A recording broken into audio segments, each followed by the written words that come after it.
मित्रांनो, ठरलं तर मग या मालिकेच्या आजच्या भागामध्ये अर्जुन मधुभाऊंबद्दल आता जज साहेबांना सांगतो. मधुभाऊंना एक जुनी सवय आहे, म्हणजे आलेला प्रत्येक पैसा बरोबर त्या पैशांवरचे सिरियल नंबर लिहून ठेवण्याची मधुभाऊंना जुनी सवय आहे. यात सर्व काही हिशोब आहे मिलॉर्ड. आणि मधुभाऊंकडे जे विलासने पैसे ठेवायला दिले होते त्याचे सिरियल नंबर सुद्धा या डायरीमध्ये आहेत. म्हणून अर्जुन आता जज साहेबांना ती डायरी सुद्धा देतो. तेव्हा सर्वांच्या नजरा आता जज साहेबांकडे असतात की ही डायरी तपासल्यानंतर जज साहेब पुढे काय निर्णय देतील. आणि मग त्यानंतर जज साहेब डायरी तर पाहतात आणि मग दामिनीला विचारतात, ॲडव्होकेट दामिनी देशमुख, तुम्हाला राजेंद्र यांची काही उलट तपासणी घ्यायची आहे का? तेव्हा दामिनी म्हणते नो. मग असं म्हटल्याबरोबरच इकडे महिपत जरा घाबरतो आणि मनातच विचार करतो, या बाईने हात वर केले की काय? कारण साक्षीने सांगितलेल्या सर्व गोष्टी खऱ्या आहेत. हे असं का बोलत नाहीये बाई? त्यानंतर अर्जुन राजेंद्रला म्हणतो की तुम्ही जाऊ शकताय. मग आता त्यानंतर सावंत इन्स्पेक्टर हे राजेंद्रला घेऊन तेथून बाहेर जातात. अर्जुन जज साहेबांना 2 गोष्टी या सगळ्या नोट करून ठेवायला सांगतो. कारण साक्षीने आज कोर्टासमोर 2 गोष्टी या सांगितल्या आहेत की विलासचा खून झाला तेव्हा त्या आश्रमामध्ये एकदा नाही तर 2दा गेल्या आहेत. एकदा प्रियाला भेटायला आणि दुसऱ्यांदा एकदा त्यांची विसरलेली पर्स पुन्हा घेऊन यायला. आणि दुसरी गोष्ट म्हणजे त्यांनी विलासचा खून झालेला बघितला तरीही पोलिसांना इन्फॉर्म केलेलं नाही. आणि मिलॉर्ड, मिस साक्षी शिखरे यांचं अजून एक खोटं उघड पडलंय की त्या विलासला आधीपासून ओळखत नव्हत्या. त्यांच्या वडिलांच्या समधीतला माणूस विलासला पैसे देत होता, मग साक्षी विलासला ओळखत नाही हे कसं शक्य आहे मिलॉर्ड? असं म्हणून अर्जुन आता साक्षीकडे पाहतो. त्यावेळी साक्षी, महिपत आणि दामिनी हे तिघेही घाबरलेले असतात. तेव्हा दामिनी लगेचच ऑब्जेक्शन घेते. साहेबांना सांगते, अर्जुन सुभेदार बहुतेक हे विसरत आहेत की महिपत शिखरे आणि साक्षी शिखरे या 2 वेगवेगळ्या व्यक्ती आहेत. आता साक्षी शिखरेचे वडील जरी महिपत शिखरे असेल तर त्यांच्याकडे कोण काम करतं? तो माणूस बाहेर जाऊन कुणाला पैसे देतो किंवा कुणाला भेटतो हे साक्षी शिखरेला माहीत असण्याचं खरंच काहीही कारण नाही. तेव्हा जज साहेब आता ऑब्जेक्शन सस्टेंड असं म्हणतात. तेव्हा जज साहेब पुढे सांगू लागतात, आता हातात आलेल्या नवीन पुराव्यांनुसार विचार करण्यासाठी कोर्टाला थोडासा वेळ हवाय. कोर्ट 15 मिनिटांसाठी स्थगित करण्यात येत आहे असं जज साहेब सांगतात. तेव्हा सर्वांच्या मनात एकच धडकी भरलेली असते की 15 मिनिटांनंतर आता जज साहेब तरी काय निर्णय देणार. आता कोर्टाच्या बाहेर रविराज, प्रिया, सुमन आणि नागराज हे येऊन उभे राहिलेले असतात. मात्र रविराजला आता या सगळ्या गोष्टींचं खूप टेन्शन आलेलं असतं. कारण त्याला माहीत असतं की आपला ज्युनियर हा कशी केस लढतोय. त्यावेळी प्रिया मात्र मनात विचार करते, आज साक्षीने जे जे सांगितलं ते सगळं अर्जुन मला पुन्हा कोर्टामध्ये विचारेल आणि मग मला ही नवीन थापा माराव्याच लागतील. ही साक्षी मला आणखी किती अडकवणार आहे ना तेच कळत नाहीये. तेव्हा आता रविराज म्हणतो, हे बघ तन्वी, आज कोर्टामध्ये बऱ्याच नवीन गोष्टी या बाहेर आल्या आणि बरेच नवे प्रश्न सुद्धा पडले आहेत. आता या सगळ्याची उत्तरं फक्त अर्जुनलाच नाही तर मला सुद्धा मिळायलाच हवी. तेव्हा रविराजचं हे बोलणं ऐकून प्रिया खूपच घाबरते. प्रिया आता घाबरलेली असताना लगेचच साक्षीला हळूच मेसेज करते आणि मला वॉशरूमकडे येऊन भेटण्याचं म्हणते. आणि मग मुद्दामच ती म्हणते, बाबा मी जरा फ्रेश होऊन येते हा. त्यावेळी आता रविराज म्हणतो, हो ठीक आहे. तर दुसरीकडे पत्रकार आता बातम्या देऊ लागतात. खरंच साक्षी शिखरेचा फोन तिथे आश्रमामध्ये विसरला असेल का आणि त्यावेळी ती तिथे असेल की नसेल. परंतु अर्जुन सुभेदारांनी आता हे सिद्ध तर केलंय की साक्षी आत्तापर्यंत फक्त आणि फक्त खोटं बोलत होती. पण एक पाऊल पुढे जाऊन अर्जुन सुभेदार आता हे सिद्ध करू शकतील का की साक्षीनेच हा विलासचा खून केला आहे. आता काही क्षणातच कोर्टाची रिसेस संपवून ही हेअरिंग पुन्हा एकदा सुरू होणारच. आता तिथे नक्की काय घडणार याचं लाईव्ह टेलिकास्ट पाहत रहा फक्त आणि फक्त आमच्या चॅनलवर. दुसरीकडे प्रियाने आता साक्षीला इकडे वॉशरूमकडे बोलवून घेतलेलंच असतं. अगदी साक्षीचा हात तिने घट्ट पकडवून ठेवलेला असतो. तेव्हा साक्षी रागातच विचारते, ही बाई काय करतीयस तू? काय नक्की चाललंय काय तुझं? तेव्हा प्रिया मागे पाहते, अगोदर कुणी नाही ना याची तेथे खात्री करून घेते. आणि मग साक्षीला विचारते, काय ग, हे काय आहे सगळं? अगं, हे आश्रमामध्ये तू माझ्याकडे पैसे काय मागायला आली होतीस आणि मग त्यानंतर पर्स वगैरे काय विसरलीस? हे सगळं कुठून आलंय सांग बरं आता. तेव्हा साक्षी आता विचारते, अगं काय सांगणार होते मी तरी आता? अगं प्रिया, तुला कळतंय का, माझ्या दुसऱ्या फोनचं लोकेशन त्या आश्रमामध्ये सापडलंय. आता मला काहीतरी उत्तर हे द्यावंच लागणार होतं. तेव्हा प्रिया घाबरतच म्हणते, अगं बाई, पण मी दिलेल्या स्टेटमेंटशी याचा खरंच काही संबंध नाहीये. उद्या जर कोर्टाला वाटलं की मी खोटी साक्ष दिलीये तर मग? अगं काय होणार तुला कळतंय का? तेव्हा साक्षी म्हणते, अगं बाई, तू सुद्धा खोटं बोललीये आणि मी सुद्धा खोटंच बोललीये. आता देवाकडे इतकीच प्रार्थना करूयात की तुझं खोटं नाही पकडलं जाणार आणि ना माझं. काही वेळानंतर 15 मिनिटांचा ब्रेक तर संपतो. सर्वजण आपापल्या जागेवर पुन्हा एकदा येऊन बसतात. जज साहेब सुद्धा आता आपल्या कामकाजासाठी तेथे आलेले असतात. सर्वांच्या चेहऱ्यावर एकच टेन्शन असतं की आता पुढे नक्की होणार काय. जज साहेबांनी विचारविनिमय करून नक्की कोणता निर्णय घेतला असेल. तर आता 15 मिनिटांच्या विश्रांतीनंतर कोर्टाची कारवाई पुन्हा सुरू करण्यात यावी असं अर्जुनला ते म्हणतात. अर्जुन आता उठतो आणि मिलॉर्ड, मला प्रिया मधुकर यांना काही प्रश्न विचारण्याची परमिशन हवी आहे असं म्हणतो. आता अर्जुनने पुन्हा एकदा प्रियावर निशाणा साधल्यामुळे घरातील सगळेच जण तिच्याकडे पाहू लागतात. रविराजला सुद्धा टेन्शनच आलेलं असतं, तर प्रियाला अगदी घामच फुटतो. तेव्हा जज साहेब सुद्धा लगेचच परमिशन ग्रँटेड असं म्हणतात. त्यानंतर आता प्रिया जरा वैतागलेली असते आणि तशीच विटनेस बॉक्समध्ये येऊन उभी राहते. चैतन्यला माहीत असतं आता नेहमीप्रमाणे ही काहीतरी गोंधळ गडबड करणार किंवा चक्कर येण्याचं नाटक करणार, म्हणून तो पुढे जातो आणि लगेचच तिला म्हणतो, प्रिया मधुकर उर्फ तन्वी सुभेदार, हे पहा, तुम्ही ही पाण्याची बॉटल जरा जवळ ठेवता का, कारण तुम्हाला याची गरज पडेल. तेव्हा ती रागातच म्हणते, नको आहे मला. तेव्हा अर्जुन म्हणतो, नको असेल ना तरीही तुम्ही जवळ ठेवा ती. आणि तसंही आज मी विचारलेल्या कोणत्याही प्रश्नाचं उत्तर तुमच्याकडे नसेलच असं जेव्हा अर्जुन प्रियाला म्हणतो तेव्हा प्रियाची मात्र कोंडीच होते. तर तेथे असणारे सर्वजण आता अर्जुनकडे पाहू लागतात आणि प्रिया सुद्धा घाबरते. मग पुढे अर्जुन म्हणतो, चक्कर वगैरे येईल त्यामुळे पाण्याची बॉटल तुमच्या सोबतच ठेवा. आता अर्जुन तन्वीला काही प्रेशराईज करतोय की काय हे पाहून रविराज जरा रागातच उठतो आणि म्हणतो, objection your honour. Advocate Arjun सुभेदारांनी माझ्या अशिलाला प्रश्न विचारायला उभं केलंय की तिची खिल्ली उडवायला. तेव्हा ऑब्जेक्शन सस्टेंड असं आता जज साहेब म्हणतात. तेव्हा थँक्यू असं म्हणून रविराज खाली बसतो. तेव्हा अर्जुन म्हणतो, ठीक आहे, ओके, आता मी फक्त प्रिया मधुकर यांना या केसबद्दलच प्रश्न विचारणार. त्यानंतर अर्जुन विचारतो, miss Priya Madhukar, you are ready? अगदी मन घट्ट आहे ना तुमचं? तेव्हा प्रिया आता घाबरते आणि म्हणते की का हो, असं काय विचारणार आहात तुम्ही? कारण जे काही झालं होतं ते ऑलरेडी मी कोर्टाला कधीच सांगितलंय. तेव्हा अर्जुन हसून विचारतो, पण तुम्ही खरं खरं सांगितलंय ना? पण या खरं खरं मध्ये साक्षी तुमच्या पाठीमागे आली होती, ते सुद्धा आश्रमामध्ये, हे तर तुम्ही कधीच काही सांगितलं नाही, हो की नाही? तेव्हा सगळेजण आश्चर्याने प्रियाकडे पाहतात.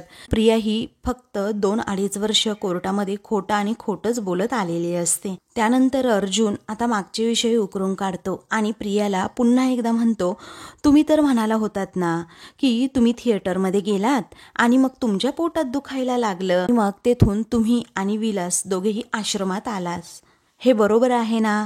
तेव्हा प्रिया म्हणते, हो बरोबर. त्यानंतर अर्जुन विचारतो, त्यानंतर तुम्ही डिरेक्टली तुमच्या रूममध्ये गेलात बरोबर? तेव्हा प्रिया म्हणते, हो असंच झालं, असंच घडलंय. मग अर्जुन विचारतो, मग तुम्ही बाहेर कधी आलात, रूम बाहेर? आता प्रियाची इथे उलट तपासणी अर्जुन घेत असतो, त्यामुळे साक्षी खूप घाबरते आणि रविराजलाही जरा टेन्शनच येतं. सायली मात्र गालात हसते, कारण प्रियाची आता ही सगळी उत्तरं देताना अगदी धांदल उडणार असते. तेव्हा रविराज मात्र ऑब्जेक्शन घेतो, माझ्या अशिलाने त्या रात्री काय घडलं आहे हे कितीतरी वेळा कोर्टाला सांगितलं आहे, कोर्टाच्या रेकॉर्डमध्ये सुद्धा ते आहे, त्यामुळे पुन्हा पुन्हा ते प्रश्न विचारणं कितपत योग्य आहे? तेव्हा अर्जुन सुद्धा अगदी त्याच्याच भाषेत उत्तर देतो, मी पुन्हा पुन्हा प्रश्न तिला विचारतोय याचं कारण अगदी स्पष्ट झालंय ॲडव्होकेट किल्लेदार, कारण साक्षी शिखरे, तन्वी किल्लेदार या दोघींचं स्टेटमेंट मॅचच होत नाहीये. आता अर्जुनचं हे बोलणं अगदी सगळ्यांनाच पटतं, कारण खरंच साक्षी आणि प्रियाचं स्टेटमेंटच एकमेकांशी जुळत नसतं. त्यांनी अगोदर जे काही सांगितलं आणि आत्ता शेवटच्या हिअरिंगच्या वेळेस जे काही त्या स्टेटमेंट देत आहेत ते तारतम्य नसतंच. म्हणून सगळेजण प्रियाकडे पाहतात आणि जरा घाबरलेले सुद्धा असतात. रविराजला सुद्धा अर्जुनचं हे म्हणणं आता पटतं. पुढे अर्जुन म्हणतो, हे सुद्धा तुमच्या लक्षात आलंय ॲडव्होकेट किल्लेदार, म्हणून तुम्ही तुमच्या क्लायंटला म्हणजे प्रिया मधुकरला काही बोलू देत नाही आहात. पण आता नेमकी तफावत कुठे कुठे आहे हे कोर्टाला तर कळलंच पाहिजे. सो प्रियाने खुनाच्या रात्री काय काय बघितलं होतं हे पुन्हा एकदा कोर्टाला तिने सांगायलाच हवं. तेव्हा जज साहेबांना सुद्धा अर्जुनचं हे बोलणं पटतं आणि त्यामुळे ऑब्जेक्शन ओव्हररूल असं ते म्हणतात. नाईलाजाने रविराजला खाली बसावं लागतं. तेव्हा अर्जुन प्रियाला लगेच विचारतो, सो प्रिया मधुकर, जेव्हा विलासचा खून झाला तेव्हा तुम्ही नक्की तिथे काय काय बघितलं होतं ते पुन्हा एकदा कोर्टाला सांगा. कारण तुम्ही आश्रमामध्ये येऊन डिरेक्टली बेडरूममध्ये गेलात असं तुम्ही म्हणालात, बरोबर? प्रिया फक्त मान डोलावून हो म्हणते. मग अर्जुन विचारतो, पण साक्षी तर म्हणाली होती की ती तुमच्या मागे मागे आश्रमामध्ये आली होती आणि मग तिने तुम्हाला तिथे पैशांबद्दल विचारलं. मग आता नक्की खोटं कोण बोलतोय, साक्षी की तुम्ही? तेव्हा सगळेजण आता प्रियाच्या उत्तराची वाट पाहत असतात. प्रिया जरा गोंधळलेली असते. अगं म्हणते, नाही, तसंही इथे खोटं कोण बोलत नाहीये, कारण साक्षी त्या रात्री आश्रमामध्ये आली होती आणि माझ्या पोटात दुखत होतं तरीही मी तिला पाणी वगैरे दिलं. तेव्हा सगळेजण आता पुन्हा एकदा घाबरतात, कारण प्रियाने आता पुन्हा एकदा खोटं बोलायला सुरुवात केलेली असते. तेव्हा अर्जुन हसतो आणि म्हणतो, अतिथी देवो भव. अरे वा, पाहुणचार तर तुम्ही अगदी छान करताय हा. मग पुढे काय झालं सांगा बरं. तेव्हा प्रिया म्हणते, आता अचानक असं आल्यानंतर मी काय करणार होते सांगा बरं. आता तिला मी असं म्हणणार होते का, माझ्या पोटात दुखतंय म्हटल्यानंतर मी आता बेडरूममध्ये जाऊन झोपते? तू बस बाई, तुम्ही सुद्धा ना काय काय बोलताय. तेव्हा अर्जुन म्हणतो, बरोबर आहे, असं कसं सांगणार ना. मग पुढे अर्जुन म्हणतो, ऐका ना, तुम्ही असंही सांगू शकला असता ना साक्षीला की माझं पोट दुखतंय, मी रूममध्ये जाऊन जरा आराम करते, तोपर्यंत तू विलास बरोबर गप्पा मार. अरे पण 1 मिनिट, विलास तुमच्या सोबतच आला होता ना आश्रमामध्ये. तेव्हा प्रियाच्या डोळ्यासमोरून पुन्हा एकदा ते प्रसंग जातात. 2 वर्षांपूर्वी नक्की काय घडलं होतं, कारण जेव्हा मी पोटात दुखण्याचं नाटक केलं होतं तेव्हा विलास काकांना सुद्धा सोबत घेऊन मी आश्रमामध्ये गेले होते. त्यानंतर अर्जुन म्हणतो, साक्षीने तर तिच्या स्टेटमेंटमध्ये मिलॉर्ड विलासचा उल्लेखच केलेला नाहीये. तेव्हा प्रिया आता साक्षीकडे पाहते. साक्षी आता खूप घाबरलेली असते. आता येथे अनेक सत्याचा उलगडा होणार असतो आणि अर्जुन एक एक सत्य आता प्रियाकडून वदवून घेत असतो. तिला अगदी लहान मुलासारखं विचारत अर्जुन म्हणतो की तुम्ही सुद्धा विलास सोबतच आला होतात की नाही थिएटरमधून. मग साक्षी जेव्हा तुमच्या मागे मागे आली तोपर्यंत विलास कुठे गेला होता? अदृश्य झाला का तो, किंवा गुप्त झाला का कुठे? अर्जुन असे जे काही प्रश्न विचारत असतो ना ते पाहून चैतन्य मात्र हसत असतो, कारण अर्जुनने प्रियाची पूर्णपणे कोंडी करून टाकलेली असते. तेव्हा जज साहेब आता सर्व पॉइंट्स व्यवस्थितरित्या लिहून घेत असतात, कारण प्रिया कुठे खोटं बोलली, कुठे गडबडतीये, गोंधळतीये, हे सगळं काही आता अर्जुनने नोट करून ठेवायला सांगितलेलं असतं. मग पुढे आता अर्जुन जरा सिरियस होतो आणि रागातच म्हणतो की प्रिया मधुकर, 2.5 वर्षांपासून तुम्ही जे स्टेटमेंट देताय, जे इथे कोर्टामध्ये सांगताय, आणि तेच स्टेटमेंट जे ॲडव्होकेट किल्लेदारांना सुद्धा माहीत आहे, आणि आजपर्यंतच्या कोणत्याही स्टेटमेंटमध्ये साक्षी शिखरे ही आश्रमामध्ये आली होती असा उल्लेख सुद्धा नाहीये, असं अर्जुनने अगदी परखडपणे कोर्टामध्ये सांगितल्यानंतर साक्षी घाबरून महिपतकडे पाहते.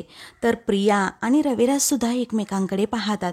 तर सर्वजण विचार करू लागतात की हे असंच होतं आणि असंच घडलंय, कारण अर्जुन जे बोलतोय ते खरं आहे आणि प्रिया जे बोलतीये आणि आज जे स्टेटमेंट देतीये हे पूर्णपणे खोटं आहे. आता दामिनीचं डोकं सुद्धा काम करण्यासाठी बंदच पडलेलं असतं. आता ऑब्जेक्शन घेऊन मी करू तरी काय, हाच प्रश्न तिला पडतो. आता प्रिया तर पुरती घाबरलेली असते. अर्जुन अजूनच सिरियस होतो आणि रागात विचारतो, सांगा मिस प्रिया, माझ्या प्रश्नाचं तुम्ही उत्तर द्या. की मला वाटतंय तेच खरं आहे. आता अर्जुनने विचारलेल्या या प्रश्नावर प्रिया मात्र गोंधळून जाते. सर्वजण अर्जुनकडे आता पाहत असतात. तेव्हा अर्जुन म्हणतो, तुमच्याकडे तर माझ्या कोणत्याही प्रश्नाचं उत्तर नाहीये. अहो, तुम्हाला चक्कर वगैरे तर येत नाही ना? पाणी हवंय का तुम्हाला, पाणी? तेव्हा प्रिया म्हणते, नाही नाही, मला पाणी वगैरे नको आहे. तेव्हा अर्जुन हसत म्हणतो, ठीक आहे, रिलॅक्स, तुम्ही शांत व्हा, मी तुम्हाला पुढचा प्रश्न विचारतो. कारण तुमच्या स्टेटमेंटमध्ये तुम्ही असं म्हणालात की तुम्ही आतमध्ये होता तेव्हा बाहेर विलास आणि मधुभाऊ यांच्या भांडणाचा आवाज आला तुम्हाला आणि म्हणूनच तुम्ही बाहेर आलात, बरोबर? मग तेव्हा नक्की साक्षी होती कुठे? तेव्हा प्रिया घाबरतच तेव्हा ती असं म्हणून शांत राहते. इकडे साक्षीलाही अगदी घाबरल्यासारखं होत असतं. तिला टेन्शन येतं, कारण आज अर्जुनने चांगलीच त्या दोघींची इथे उलट तपासणी घेऊन पूर्ण त्या दोघींनाही दणकाच दिलेला असतो. मग आता पुढे अतिहुशार प्रिया म्हणते, नाही, ती ना चिडून तेथून निघून गेली होती. अर्जुन म्हणतो, बरं ठीक आहे, अच्छा, ती चिडून निघून गेली होती हे खरं असेल, तरीही ती पुन्हा कधी आली? आता मधुभाऊ आणि विलासमध्ये वाद सुरू होता तेव्हा, की त्या दोघांमध्ये झटापट सुरू होती तेव्हा? विलासचा खून होण्याअगोदर की विलासचा खून झाल्यानंतर कधी आली होती मिस साक्षी इकडे आश्रमामध्ये? सांगा बरं पटकन प्रिया मधुकर. तेव्हा प्रिया आता अजूनच घाबरते आणि म्हणते, नाही, मला नाही माहीत, खरंच मी नाही बघितलं. मी जिथे लपले होते तेथून मला साक्षी दिसतच नव्हती. ती कदाचित आश्रमाच्या दाराबाहेर आली असेल. मी खरंच नाही पाहिलं. मी जिथे लपले होते ना तेथून मी खरंच पाहिलं नाही, असं ती सारखी म्हणते. तेव्हा अर्जुन विचारतो, दाराबाहेर का? पण साक्षी काय म्हणाली होती की ती पर्स घेण्यासाठी तर आश्रमाच्या आतमध्ये आली होती. आणि साहजिकच आहे ना, पर्स विसरली असेल तर ती आश्रमाच्या दाराबाहेर तरी कशी असेल? आणि पर्स घेण्याकरिता तिला आतमध्ये यावं लागलं असेल ना. आणि आत आल्यानंतर ती तुम्हाला दिसली नाही, हे कसं शक्य आहे प्रिया मधुकर? मला आता सांगा बरं, नक्की कुठे होती साक्षी? तेव्हा प्रिया अगदी रडकुंडीला आलेली असते. अर्जुन त्याच प्रेशरमध्ये तिला विचारतो, कुठे होती साक्षी आणि आश्रमामध्ये आल्यानंतर काय काय तिथे घडत होतं?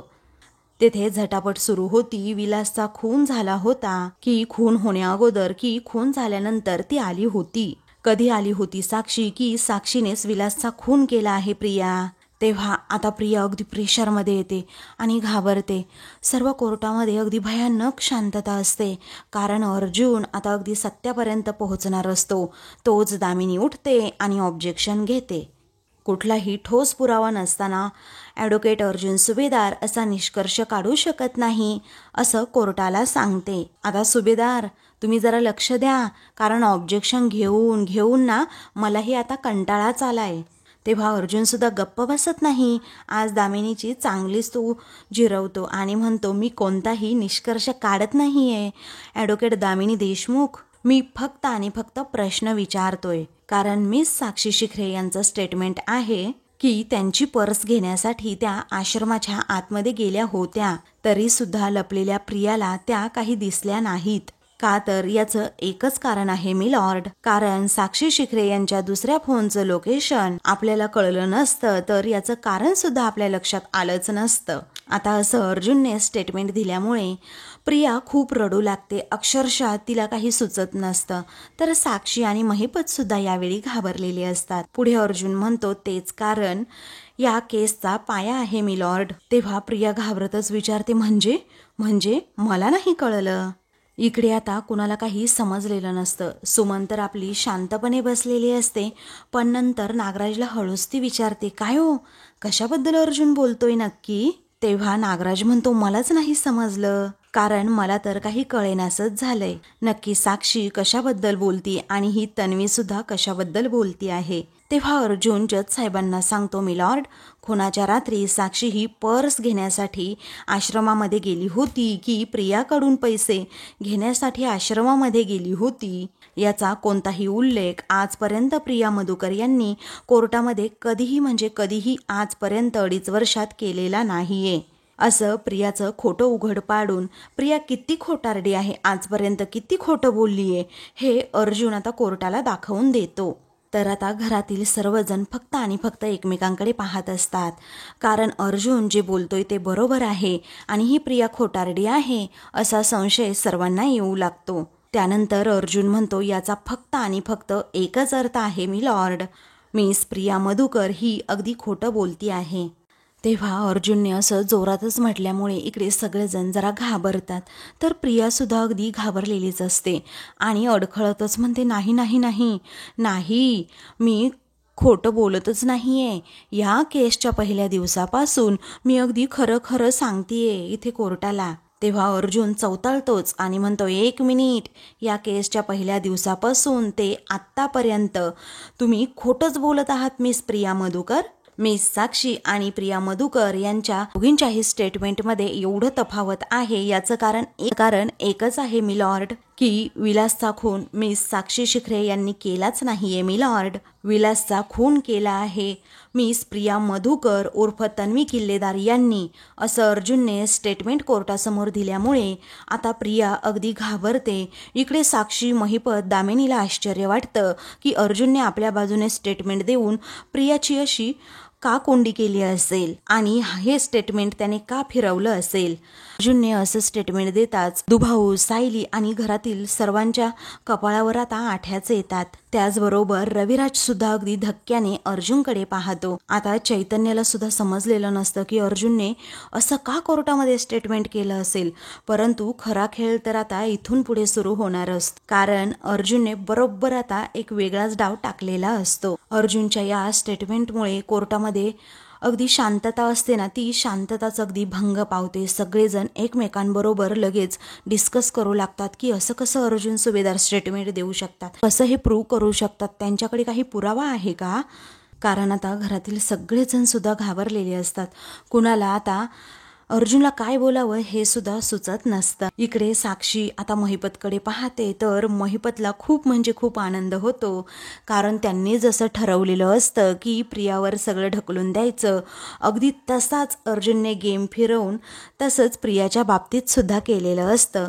महिपतला वाटतं, साक्षीलाही वाटतं आणि दामिनीलाही वाटतं की सगळं आपल्या मनासारखं झालं. मग ते तिघेही आता गालातच हसतात. प्रिया अगदी घामाघूम झालेली असते, तिला काहीही सुचत नसतं. तर आता मित्रांनो, पुढील भागामध्ये अर्जुन आता विलासने मधुभाऊंकडे ज्या नोटा ठेवायला दिलेल्या असतात त्या नोटा या मिलॉर्ड साहेबांना दाखवतो आणि या नोटांवर मिस प्रिया मधुकर यांच्या बोटांचे ठसे असल्याचंही सांगतो. आणि प्रिया मधुकर यांनी फक्त विलासला मारलेलं नाहीये, तर मधुभाऊंनाही मारण्याचा तिने प्रयत्न केला आहे. आणि पिस्तूल तुझ्या हातात होतं, तूच विलासवर गोळी झाडलीस, तू मारलंस प्रिया, तूच मारलंस, असं अर्जुन तिच्यावर प्रेशर टाकतो. तुला फक्त आणि फक्त पैसे हवे होते आणि म्हणून तू विलासचा खून केला, त्यामुळे तू गोळी झाडली. अर्जुन जेव्हा तिला म्हणतो तेव्हा प्रिया मोठ्याने ओरडते आणि म्हणते, नाही नाही नाही, मी गोळी झाडली नाही, तर साक्षीने गोळी विलासवर झाडली.